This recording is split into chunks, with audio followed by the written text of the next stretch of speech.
आकाशवाणी भोपाल से प्रस्तुत हैं प्रादेशिक समाचार।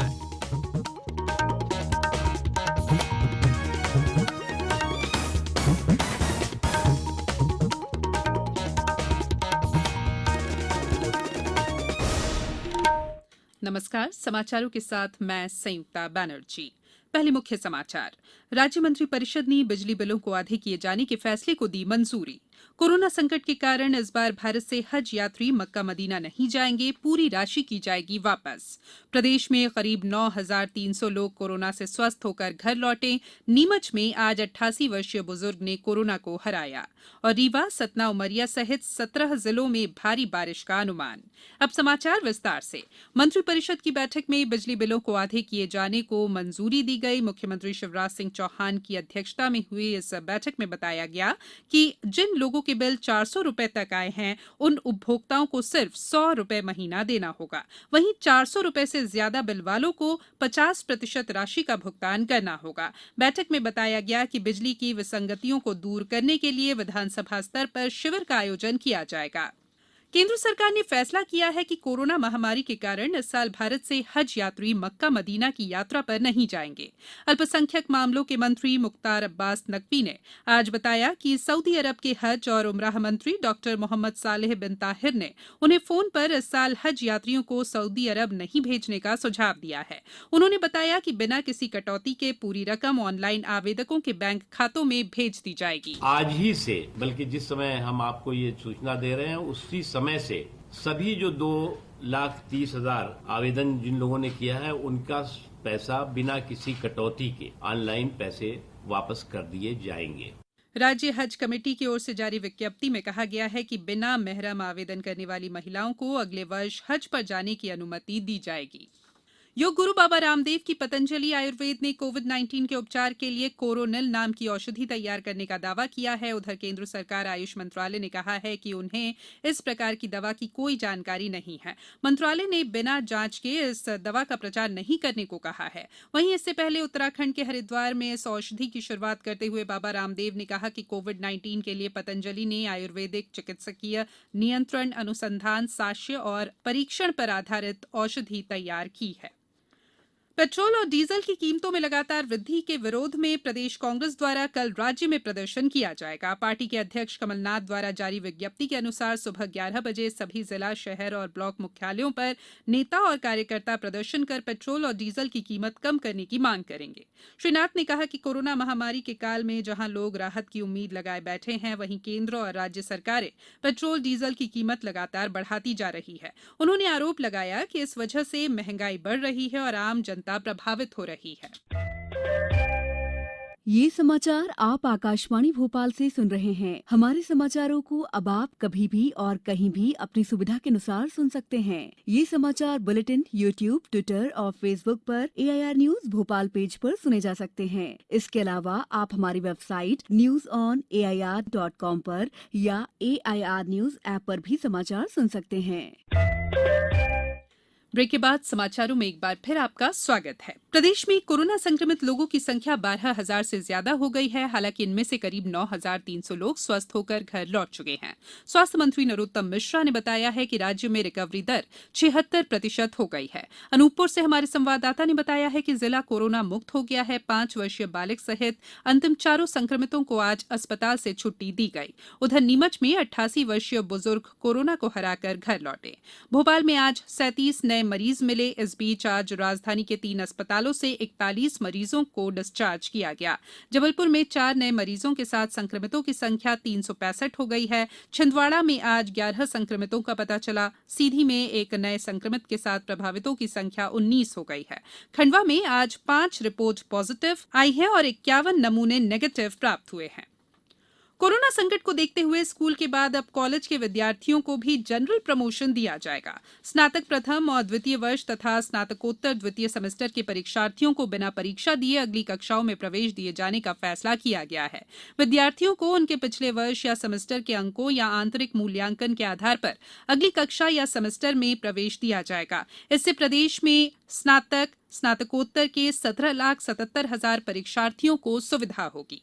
स्नातक अंतिम वर्ष तथा स्नातकोत्तर चतुर्थ सेमेस्टर के परीक्षार्थियों के पूर्व वर्षों या सेमेस्टर्स में से सर्वाधिक अंक प्राप्त परीक्षा परिणाम को प्राप्तांक मानकर अंतिम वर्ष या सेमेस्टर के परीक्षा परिणाम घोषित किए जाएंगे।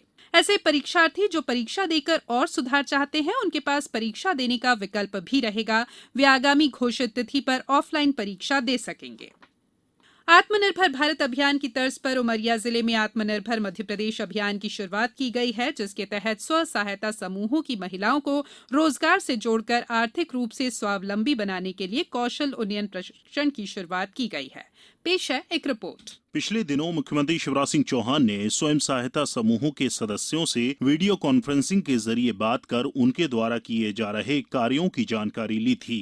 साथ ही उन्हें स्थानीय स्तर पर ज्यादा से ज्यादा रोजगार के अवसर उपलब्ध कराने की बात कही थी। उमरिया कलेक्टर संजीव श्रीवास्तव ने बताया है कि इसी के तहत स्कूली विद्यार्थियों के गणवेश की सिलाई का कार्य स्वयं सहायता समूह की महिलाओं को सौंपा गया है। जैसे ही प्रशिक्षण पूर्ण होता है, इन लोगों को सिलाई मशीन या अन्य योजनाओं से जोड़कर इनको ऋण दिलाकर इनसे गणवेश तैयार कराया जाएगा, जो हमारे स्कूलों में सप्लाई किया जाएगा। इससे हमारे जिले में जो अत्यधिक राशि है जो हमारे जिले से बाहर जाती थी गणवेश के नाम पर, वो हमारे जिले में ही रहेगी और इन महिलाओं को सबल बनाएगी और महिलाओं को आत्मनिर्भर बनाएगी। जिले में 74,000 से ज्यादा छात्र छात्राओं के लिए गणवेश सिलाई का कार्य किया जाना है।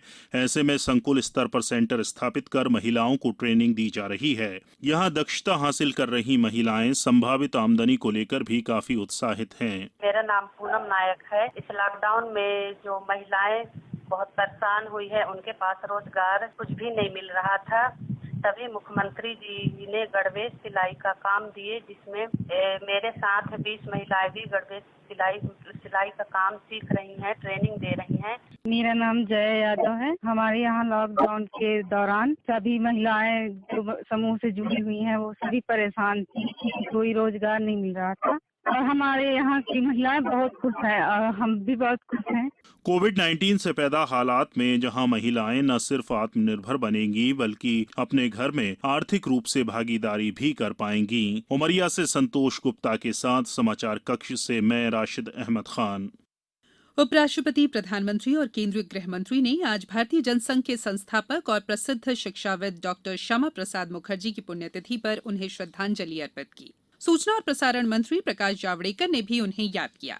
इधर भोपाल स्थित प्रदेश भाजपा कार्यालय में डॉक्टर मुखर्जी की प्रतिमा पर पुष्पांजलि अर्पित कर उन्हें श्रद्धांजलि दी गई। शिवपुरी और होशंगाबाद में भी भाजपा कार्यकर्ताओं ने डॉक्टर मुखर्जी को बलिदान दिवस को स्मृति दिवस के रूप में मनाया। सतना में पूर्व विधायक शंकरलाल तिवारी ने डॉक्टर मुखर्जी की पुण्यतिथि पर कोरोना से बचाव के लिए जागरूकता अभियान चलाया। सदियों पुरानी और विश्व प्रसिद्ध रथ यात्रा ओडिशा के पुरी में कुछ शर्तों के साथ आज शुरू हो गई है।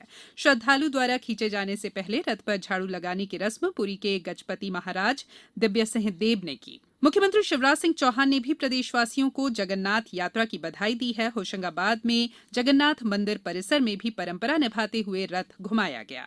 अब बात मौसम की। राजधानी भोपाल सहित प्रदेश के कई हिस्सों में बारिश का सिलसिला जारी है। मौसम विभाग के अनुसार उत्तर प्रदेश और गुजरात में ऊपरी हवाओं का चक्रवात और टर्फ लाइन के गुजरने के अलावा बंगाल की खाड़ी से लगातार नमी आ रही है, जिससे 2 दिन में मानसून के पूरे प्रदेश में छाने की संभावना जताई गई है।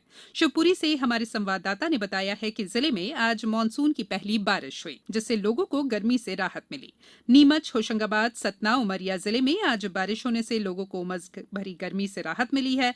डिंडौरी में कल रात से ही रुक रुक कर बारिश का दौर जारी है। मौसम विभाग ने रीवा, सतना, उमरिया, डिंडौरी, कटनी, जबलपुर, नरसिंहपुर सहित 17 जिलों में भारी बारिश का येलो अलर्ट जारी किया है। अब कुछ समाचार संक्षेप में। कृषि विज्ञान केंद्र ने टीकमगढ़ जिले में जुलाई के पहले सप्ताह तक सोयाबीन की बोनी की सलाह दी है। सीधी जिले में टिड्डी दल आज फिर दिखाई दिए। सेमरिया, बढ़ौरा, तेंदुआ, अमरवाह होते हुए टिड्डियों का दल सीधी शहर पहुंचा। गुना में मास्क न लगाने पर 21 मई से अब तक 1363 व्यक्तियों पर 1 लाख रुपए का जुर्माना वसूला गया। राजगढ़ में आज जल जीवन मिशन के तहत हर घर में नल से जल पहुंचाने के लिए कार्यशाला का आयोजन किया गया और सागर सांसद ने स्मार्ट सिटी कार्यालय के एंट्री गेट और कंट्रोल सेंटर का निरीक्षण किया। अंत में बुलेटिन के मुख्य समाचार एक बार फिर। राज्य मंत्रिपरिषद ने बिजली बिलों को आधे किए जाने के फैसले को दी मंजूरी। कोरोना संकट के कारण इस बार भारत से हज यात्री मक्का मदीना नहीं जाएंगे, पूरी राशि की जाएगी वापस। प्रदेश में करीब 9,300 लोग कोरोना से स्वस्थ होकर घर लौटे। नीमच में आज 88 वर्षीय बुजुर्ग ने कोरोना को हराया। और रीवा, सतना, उमरिया सहित 17 जिलों में भारी बारिश का अनुमान। इस बुलेटिन में इतना ही। घर में रहिए, सुरक्षित रहिए और सुनते रहिए आकाशवाणी। नमस्कार।